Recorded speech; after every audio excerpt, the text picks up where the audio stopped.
So, are we recording? We are recording.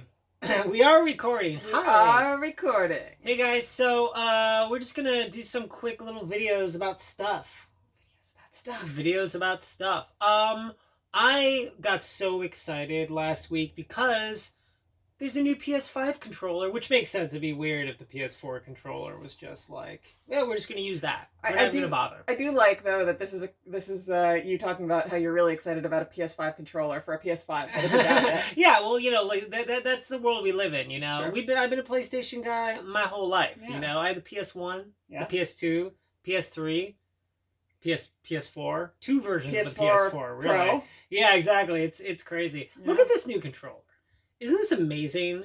It is the sexiest controller I've ever seen in my entire life. Yeah, no, I mean, my issue is that it almost leans shape-wise a little more Xboxy than it used to, and this is a bit of a problem for me. Yep, yeah. I knew you were going to say that. I didn't know you were going to start, like, just full guns a-blazing. No, because the problem is that it is a beautiful little, like boomerang, controller. Yeah, It is beautiful. No, you're right, though. It looks just like an Xbox controller shape-wise. The shape of the Xbox controller always gave me difficulty. Now, because you have dainty little hands. Granted, I so dainty. So dainty.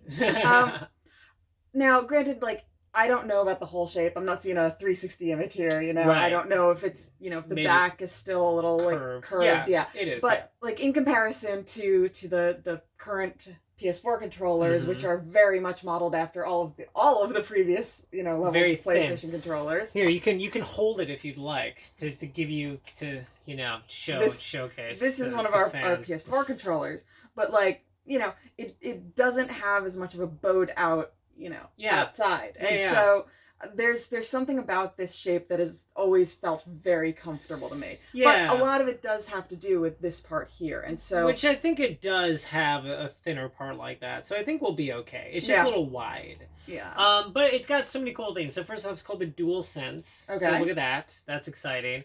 It's got a two-tone color design, which you can tell looks amazing. I love all the memes of like Captain America and the looking like the Endgame costumes. Now this is what's really exciting. They added some really cool stuff. So there's adaptive triggers. So basically L2, R2. Now, like, instead of just being like normal like triggers you pull, the people making the games are actually going to be able to like design the sort of resistance that they have. So therefore, if we're playing like Horizon Zero Dawn or Far Cry and we have like a bow and arrow, like there might actually be a little more like resistance when we pull like that trigger as opposed to like pulling trigger for like a gun. So it's not just you set it at the beginning of the game. Like I'm pretty sure like the idea is the designers like per weapon are going to be able to program in the resistance. Is so cool. Yeah, that's neat, right? So cool. It's going to like change the game for things like if they ever make another Elder Scrolls game or anything like that, or even Far Cry. Think about it. Even for those things that you have to do in certain games like lock picking. Yeah, totally. That changes it because the way that like the sensitivity on something works can totally make it a different experience. Yeah, and a lot of game designers are gonna freaking love that. So this is a really interesting thing because you're saying that the people programming are gonna love it. Now, in a sense, yes, they are, because it gives them more that they can play with. But what this does mean is that like I wonder if PC gamers are going to have the ability to use this controller. If they're going to have to completely redesign certain aspects of the program. No, I don't think so. You don't think so? No, I just honestly think it has to do with like player immersion. I don't think it's really going to affect like. But you have to think about it from a programming sense, about how everything from a programming sense has to be programmed. Yeah. And so if you're creating something for that works along with this controller that's for the PlayStation. Yeah. What about when it's on PC? What about when it's on Xbox? Yeah, it'll probably have a different set of protocols. I'm just saying it's an interesting thing when you look at it from the programmer's point of view, and then when you look at it from like the game's point of view, the people that make the games in general, and like how they have to design for these different systems. And they also don't have to do it at all. True. I think it's just like giving them the option to like have fun with it, because that's like a lot of the fun of it. But honestly, a lot of games might not do anything with it. And in that same sense, what it does is like for games that could be like specific to the PlayStation, gives them that extra bit of oomph. Yeah, oomph. oomph. Gotta have that oomph. There's going to be, you know, haptic feedback. So basically, you know, the rumble is just going to be a little more realistic. So that'll be nice. And USB-C port, which makes sense. Every new PlayStation has a new, you know, USB port to charge with. And, you know, USB-C is faster, so that's cool. And what's another big difference is, check this out. You know how like you turn this guy on and there's a light right here. Now the light is going to be right here around the along the touchpad. So it's going to be illuminated here. I think it's just I think it just looks cool. Yeah. I mean, so it's all about fashion. I mean, look at this controller. They now see there's a little bit of a controversy. There's a built-in microphone array. Which is cool, which basically means like you don't need a headset, so you can like quickly talk to somebody like, eh. Also a mute button, which I love because I'm always like, I literally had to put a note to say like which way my headset was mute or not mute because I could never remember. But the built-in, obviously the built-in microphone array, people are, you know, it's the whole Alexa, like, you know, Google, everyone's listening to us all the time. So I have a few questions. First off, does the PS4 controller not have that? No, it does. I mean, it has like a headphone jack, and I'm pretty sure they can't actually like hear you unless you have a jack. So is that just a speaker?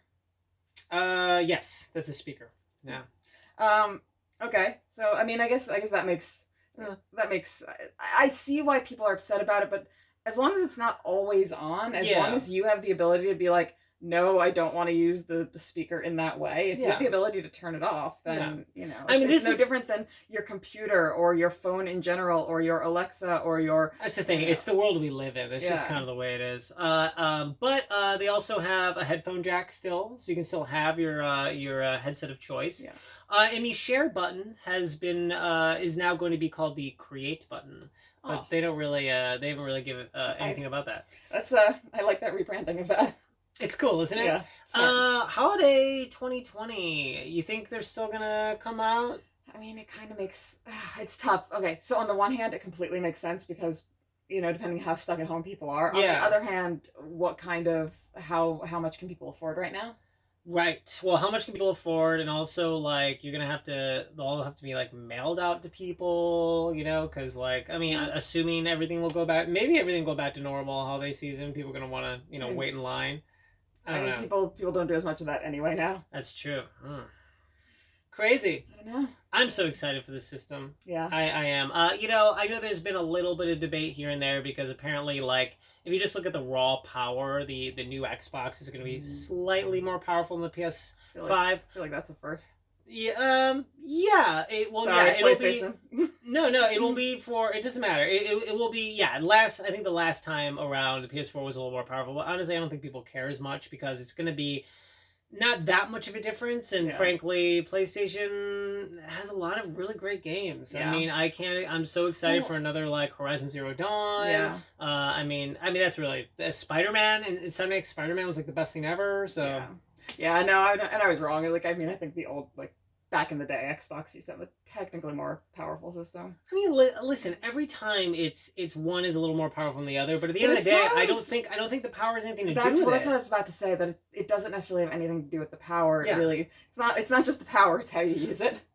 Yeah, exactly. Well, I think the only time it was a real issue was like when the Wii came out, and it was like not really next gen compared to like the PS4 and the Xbox whatever at the time.